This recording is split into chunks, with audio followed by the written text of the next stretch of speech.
All right. I need your full name and your date of birth, please. Carlos Alejandro Gomez, Belmonte, 12/19/95. Or 12/18/95, my bad. All right. So you're here on a new case. You got arrested for child abuse. As My a intentions were not to hurt him. I was just trying to make him stop crying. Okay, Mr. Gomez, let me give you a warning, okay? Yes. You are accused of a Class 2 dangerous felony, which means if you're convicted of it, it's prison mandatory. It's a very serious charge. You have the right to remain silent in a criminal case. And so if you choose to speak about the facts of your case, the things that you're saying are being audio and video recorded, and they could be used against you in ways that right now you can't even imagine. I'm going to appoint a lawyer to represent you, and lawyers, defense lawyers, always tell their clients, don't make statements about your case. You have the right to speak at this hearing, though, and I'm not going to make you not speak, although I'd appreciate it if you didn't interrupt me. Oh, sorry. It's okay.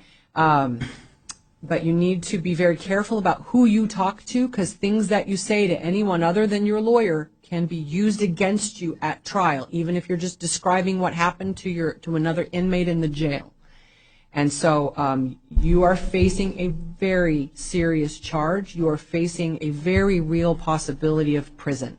And I'm telling you these things because you really don't have much criminal history, and you're very young, and you probably don't understand how all of this works yet. So let me tell you what's going to happen, and then if you still wanted to say anything, I'll give you a chance. Yes, ma'am.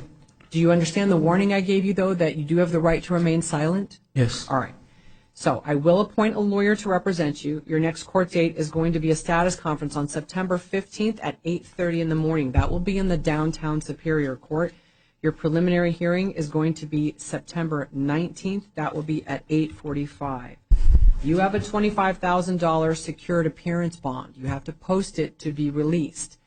If you do make that bond, and you can use a bail bond company, then you have to comply with all of your written release conditions. You cannot go to the scene of the alleged crime. Absolutely no contact with the alleged victim, nor any witness, which includes the baby's mother at this point. No contact with anyone under the age of 18. No weapons, no drugs without a valid prescription. No alcohol. Obey any order of protection that is issued against you. Read your release conditions. Don't violate them. And remember, if you are convicted of this, as it is currently alleged, prison is mandatory and it is flat time, meaning it's not 85% time. So it could only be more serious if the baby had died. If the baby had died, then your bond would be on the order of $500,000 to $1 million.